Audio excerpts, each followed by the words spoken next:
Grabe oh, nakikipaghabulan talaga kami. Itcha kong itcha. Kanina, pinasecure ko na. Hindi kinaya.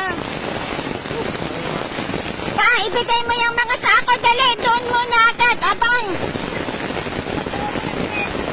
Pa, dito na ang sako. Ayun. Buti ang dami ko pang tao. Kaya worth it talaga na magpakain ka, no? Nayak ako bigla. Ito yung buhay ng mga magsasaka actual ko.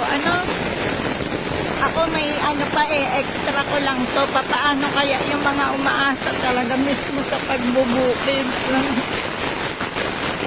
Sila talaga yung una ko kaisip. Kasi ako may pambawi pa eh. Paano yung iba?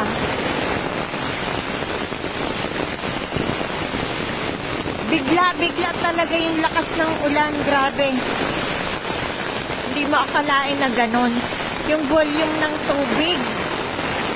Parang